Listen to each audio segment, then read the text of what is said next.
ಇವತ್ತು ಪ್ರಾಧಿಕಾರ ಸೂಚನೆ ಕೊಟ್ಟಿದೆ. ಕಂಪ್ಲೀಟ್ ಆಗಿ ಈಗ ಏನು ಪ್ರಾಧಿಕಾರ 15 ದಿನಗಳ ಕಾಲ 3 TMC ನೀರು ಬಿಡಬೇಕು ಅಂತ ಹೇಳಿದೆ.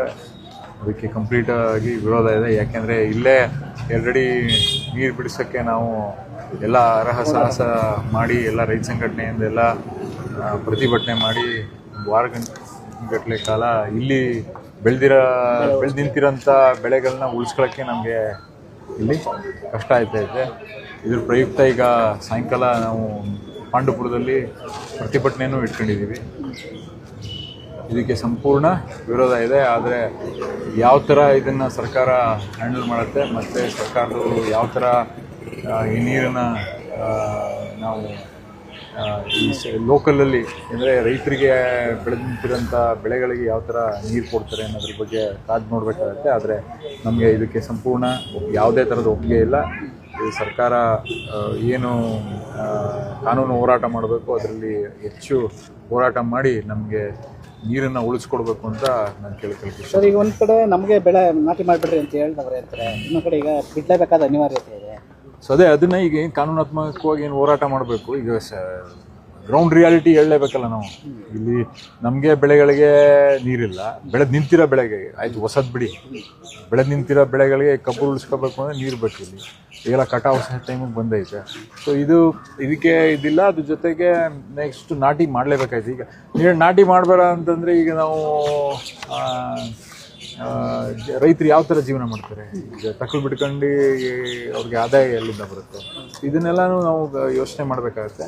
ಅದನ್ನು ಸೂಕ್ತವಾಗಿ ನಾವು ಏನು ಸರ್ಕಾರದ ಮಟ್ಟದಲ್ಲಿ ಮಾನ್ಯ ಮುಖ್ಯಮಂತ್ರಿಗಳ ಜೊತೆ ಚರ್ಚೆ ಮಾಡ್ತೀವಿ. ಯಾವ ಥರ ಇದನ್ನು ಬರ ಅಂತ ಘೋಷಣೆ ಮಾಡಿದ್ರು ಅದ್ರಲ್ಲಿ ಯಾವ ಥರ ಪರಿಹಾರ ಕೊಡಬೇಕಾಗುತ್ತೆ.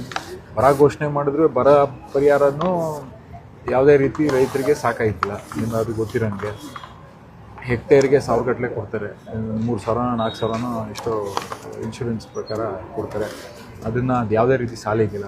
ಸೊ ಇವೆಲ್ಲ ನಾವು ಅಂದರೆ ಇದು ಪ್ರತಿ ವರ್ಷ ಈಗ ಕಳೆದ 2000 ಇಸ್ವಿಯಿಂದ ಇಲ್ಲಿ ತನಕ ಒಂದು 17-18 ವರ್ಷ ಬರ ಅಂತ ಡಿಕ್ಲೇರ್ ಮಾಡಿದ್ದೀವಿ. ಇದೇನು ಮೆಜಾರಿಟಿ ಬರಾನೇ, ನಮಗೆ ಬರ ಅಂತ ಡಿಕ್ಲೇರ್ ಮಾಡ್ಕೊಂಡು ಬಂದಿದ್ದೀವಿ.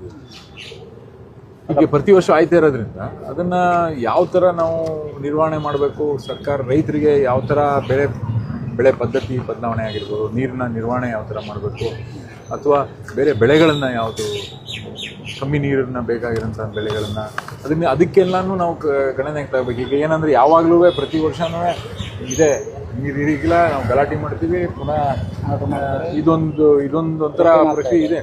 ಇದಕ್ಕೆ ಪರ್ಮನೆಂಟ್ ಸೊಲ್ಯೂಷನ್ ಏನು ಅನ್ನೋದನ್ನು ನಾವು ಮಾತಾಡಲೇಬೇಕಾಯ್ತು. ಅಂದರೆ ಪ್ರಾಧಿಕಾರದ ಮುಂದೆ ಸಮರ್ಪಕವಾಗಿ ಮಾಹಿತಿ ಇಡ್ತಾ ಇಲ್ಲ, ವಸ್ತುಸ್ಥಿತಿ ಬಗ್ಗೆ ಮನವರಿಕೆ ಮಾಡಿಕೊಡ್ತಾ ಇಲ್ಲ ಅನ್ನೋ ಆರೋಪ ಇದೆ. ಸೊ ಅದೇ ಲಾಸ್ಟ್ ಟೈಮು ಇದೇ ಸೇಮ್. ಈಗ ನಾವು ಹೋಗಿ ಸುಪ್ರೀಂ ಕೋರ್ಟಲ್ಲಿ ನಮ್ಮದು ಪಿಟಿಷನ್ ಹಾಕ್ಬಿಟ್ಟು ಬಂದಿದ್ವಿ 2 years ago. ಈ ಸಮಸ್ಯೆ ಆಯ್ತಾ ಇರೋದ್ರಿಂದ ಇದನ್ನು ಪರ್ಮನೆಂಟಾಗಿ ಒಂದು ಸೊಲ್ಯೂಷನ್ ಹುಡುಕ್ಬೇಕು ಅಂತ ಹೇಳಿ. ಸೊ ಅದನ್ನು ಇದೊಂದು ಸಮಸ್ಯೆ ಇದೆ. ಈಗ ಗ್ರೌಂಡ್ ರಿಯಾಲಿಟಿ ಅರ್ಥ ಮಾಡ್ಕೊಳ್ದಂಗೆ ಅಲ್ಲಿ ಡೆಲ್ಲಿಯಲ್ಲಿ ಕುತ್ಕೊಂಡು ಆರ್ಡರ್ ಮಾಡಿದ್ರೆ ಇಲ್ಲಿ ರೈತರು ಏನು ಮಾಡಬೇಕು?